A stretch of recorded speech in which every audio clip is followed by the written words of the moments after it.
Hi ಎಲ್ಲರಿಗೂ ನಮಸ್ಕಾರ. ನಾನು ನಿಮ್ಮ ವಿನಾಯಕ್ ನಾಯ್ಕ್. ಈ ಒಂದು ವಿಡಿಯೋದಲ್ಲಿ ಗೌರ್ಮೆಂಟ್ SR ರೇಟ್ ಬಗ್ಗೆ ನಿಮಗೆ ಒಂದು ಮಾಹಿತಿಯನ್ನು ತಿಳಿಸ್ಕೊಡುವಂಥದ್ದು. ಇನ್ನು ಯಾರು ಕೂಡ ಈ ಚಾನಲ್ಗೆ ಸಬ್ಸ್ಕ್ರೈಬ್ ಮಾಡ್ಕೊಂಡಿಲ್ಲ ಅಂದರೆ ಬೆಲ್ ಐಕನ್ ಒತ್ತಿಬಿಟ್ಟು ಸಬ್ಸ್ಕ್ರೈಬ್ ಮಾಡ್ಕೊಳ್ಳಿ. ಅದೇ ರೀತಿ ಯಾರಿಗಾದ್ರೂ digital signatures with KPP portal registrations ಬೇಕಾದಲ್ಲಿ ಇಲ್ಲಿರೋ ನಂಬರ್ಗೆ ಕಾಂಟ್ಯಾಕ್ಟ್ ಮಾಡಿ ಪಡ್ಕೊಳ್ಳುವಂಥದ್ದು. ಅದೇ ರೀತಿ ಯಾರಿಗಾದ್ರೂ KPP ಪೋರ್ಟಲ್ ರಿಲೇಟೆಡ್ ಇನ್ನೂ ಹೆಚ್ಚಿನ ವಿಡಿಯೋಸ್ಗಳು ಬೇಕು ಅಂತ ಹೇಳಿದ್ರೆ ಈ ವಿಡಿಯೋ ಕೆಳಗಡೆ ಇರುವಂತಹ ಜಾಯಿನ್ ಅನ್ನು ಕ್ಲಿಕ್ ಮಾಡಿಬಿಟ್ಟು ಗೋಲ್ಡ್ ಮೆಂಬರ್ಶಿಪ್ ಅನ್ನು ಪಡೆದುಕೊಂಡು ಎಕ್ಸ್ಟ್ರಾ ವಿಡಿಯೋಸ್ ಅನ್ನು ನೀವು ನೋಡಬಹುದು.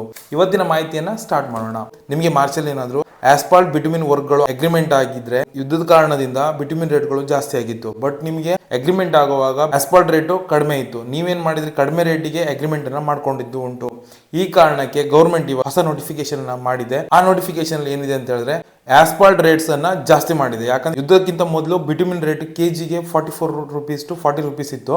ಅಂದ್ರೆ ಟನ್ನೇಜಿಗೆ 44ರಿಂದ 40,000 ತನಕ ಸಿಗ್ತಾ ಇತ್ತು.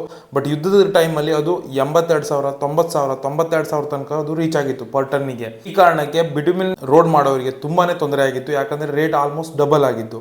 ಆ ಕಾರಣದಿಂದ ಗೌರ್ಮೆಂಟ್ ಇವಾಗ ಏನ್ ಮಾಡಿದೆ, ರೇಟ್ ಅನ್ನ ಜಾಸ್ತಿ ಮಾಡಿದೆ. ಈ ರೇಟ್ ಜಾಸ್ತಿ ಆಗಿರೋದ್ರಿಂದ ಅವ್ರಿಗೆ ಅಗ್ರಿಮೆಂಟ್ ಆಗಿದ್ರೆ ನೀವು ಇನ್ನೊಂದು ಅಗ್ರಿಮೆಂಟ್ ಅನ್ನ ಮಾಡ್ಕೊಳ್ಬೇಕಾಗ್ತದೆ. ಅದಕ್ಕೆ ನೀವು ಡಿವಿಷನ್ ಆಫೀಸ್, ನಿಮ್ಮ ಇಲಾಖೆಯ ವಿಭಾಗ ಕಚೇರಿಯನ್ನ ಕಾಂಟ್ಯಾಕ್ಟ್ ಮಾಡಿಕೊಂಡು ಅಲ್ಲಿ ನೀವು ಅದನ್ನ ರೇಟ್ ಎಸ್ಕಲೇಷನ್ ಆಗಿರೋದಕ್ಕೆ, ಅಂದ್ರೆ ನೀವು ಮೊದಲೇ ಒಂದು 40 ಲಕ್ಷಕ್ಕೆ ಅಗ್ರಿಮೆಂಟ್ ಮಾಡ್ಕೊಂಡಿದ್ರೆ ಅದ್ರ ರೇಟ್ ಎಸ್ಕಲೇಷನ್ ಆಗಿ 45 ಲಕ್ಷ ಆಯ್ತು ಅಂತ ಹೇಳಿದ್ರೆ ಆ 5 ಲಕ್ಷಕ್ಕೆ ಮತ್ತೆ ಎಕ್ಸ್ಟ್ರಾ ಅಗ್ರಿಮೆಂಟ್ ಅನ್ನು ನೀವು ಮಾಡ್ಕೊಳ್ಬೇಕಾಗ್ತದೆ. ಅದೇ ಕಾರಣಕ್ಕೆ ಯಾರ್ಯಾರು ಫೆಬ್ರವರಿ ಮಾರ್ಚ್ ಅಲ್ಲಿ ವರ್ಕ್ ಆರ್ಡರ್ ನ ನೀವು ತಗೊಂಡಿದ್ರಿ, ನಿಮ್ಗೆ ಇದು ರೇಟ್ ಎಸ್ಕಲೇಷನ್ ಆಗಿರುವಂತದ್ದು ಸಿಗುತ್ತದೆ. ಅದೇ ಕಾರಣಕ್ಕೆ ನೀವೇನ್ ಮಾಡಬೇಕು, ಆದಷ್ಟು ಬೇಗ ನಿಮ್ಮ ಇಲಾಖೆ ವಿಭಾಗ ಕಚೇರಿಯನ್ನು ನಾವು ಮೀಟ್ ಮಾಡಿ ಅಲ್ಲಿ ನೀವು ರೇಟ್ ಎಸ್ಕಲೇಷನ್ ಬಗ್ಗೆ ಮಾಹಿತಿಯನ್ನ ಪಡೆದುಕೊಳ್ಳುವಂತದ್ದು. ಇದ್ರ ಬಗ್ಗೆ ಏನಾದರೂ ಡೌಟ್ ಇದ್ರೆ ಕಮೆಂಟ್ ಮಾಡಿ ಅಂತ ಹೇಳ್ತಾ ಇವತ್ತಿನ ವಿಡಿಯೋನ ಮುಗಿಸ್ತಾ ಇದ್ದೀನಿ.